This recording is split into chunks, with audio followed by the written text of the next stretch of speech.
क्या आपको भी लगता है कि आप हर वक्त बिजी नहीं हैं, तो आप पीछे छूट रहे हैं? क्योंकि हम एक ऐसे दौर में जी रहे हैं जहां बिजी होने को सफल होने का पैमाना मान लिया गया है। लेकिन क्या आप जानते हैं कि दुनिया के सबसे महान लेखक, वैज्ञानिक और क्रिएटर्स कभी भी हड़बड़ी में काम नहीं करते थे। आज हम बात करने वाले हैं स्लो प्रोडक्टिविटी की। यह एक ऐसी टेक्निक है जो आपको कम काम करके बिना तनाव के बड़े रिजल्ट हासिल करना सिखाती है। आज हम बात करेंगे स्लो प्रोडक्टिविटी के 5 ऐसे रूल जो आपकी लाइफ में बहुत हेल्पफुल होने वाले हैं। तो चलिए स्टार्ट करते हैं। रूल नंबर 1 है डू फ्यूअर थिंग्स, कम चीजें करें। अब इसे एक रियल लाइफ एग्जांपल से समझते हैं। मान लो आपको एक गहरा कुआं खोदना है जहां से पानी निकल सके। अब आपके पास 2 रास्ते हैं। पहला, आप 10 अलग अलग जगहों पर 2-2 फीट के गड्ढे खोदें और दूसरा, आप एक ही जगह पर टिके रहें तब तक जब तक पानी ना निकल आए। ज्यादातर लोग पहले वाले रास्ते पर चलते हैं। वो एक साथ बहुत सारे काम करना चाहते हैं, जैसे वो जिम भी जाना चाहते हैं, नया बिजनेस भी शुरू करना चाहते हैं, 4-5 सोशल मीडिया एप्स भी चलाना चाहते हैं और गिटार भी सीखना चाहते हैं। नतीजा ये होता है कि वो कहीं भी गहराई तक नहीं पहुंच पाते। अब आपको क्या करना है? आपको करना ये है, अपनी टू डू लिस्ट को छोटा करें। दिन के सिर्फ 3 सबसे जरूरी काम सिलेक्ट करें। जब आप कम चीजें करते हैं तो आप उन चीजों को बेहतर तरीके से कर पाते हैं। अब आपको एक बात हमेशा याद रखना है, अधूरे किए गए 10 कामों से बेहतर है एक काम को पूरा कर लेना। अब चलते हैं रूल नंबर 2 पर, work at a natural pace, प्राकृतिक गति से काम करें। क्या आपने कभी किसी किसान को देखा है?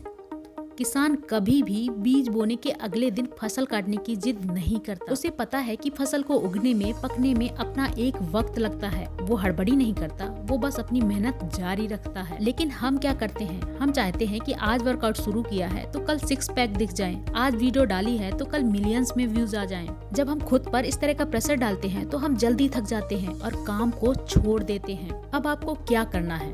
आपको करना ये है कि आपको मशीन बनने की कोशिश नहीं करना। आपको अपने आप को पहचानना होगा। कभी आपके पास बहुत एनर्जी होगी तब आपको खूब काम करना है, लेकिन जब थकान महसूस हो तो ब्रेक लेना है। स्लो होने का मतलब रुकना नहीं है, बल्कि अपनी बैटरी को फिर से चार्ज करना, ताकि आप लंबी रेस दौड़ सकें। अब चलते हैं रूल नंबर 3 पर, सक्सेस ओवर क्वालिटी।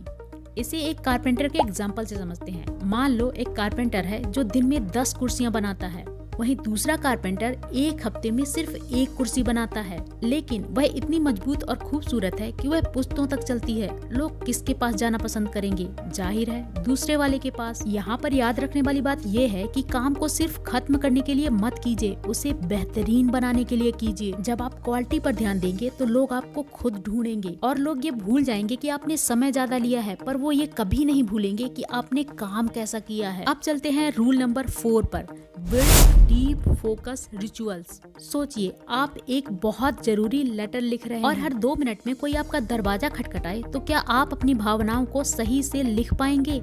कभी नहीं। इसी तरह जब हम बार बार फोन चेक करते हैं या मल्टीटास्किंग करते हैं तो हम अपने दिमाग का दरवाजा हर किसी के लिए खुला छोड़ देते हैं। अपने काम के लिए एक समय तय करें। दिन का 1 या 2 घंटा ऐसा रखें जहां आपके पास कोई भी ना हो, फोन दूसरे कमरे में हो और इंटरनेट बंद हो। जब आप बिना किसी रुकावट के डीप वर्क में उतरते हैं तो 1 घंटे का काम 20 मिनट में हो जाता है। अब चलते हैं रूल नंबर 5 पर, the power of saying no, ना कहने की ताकत।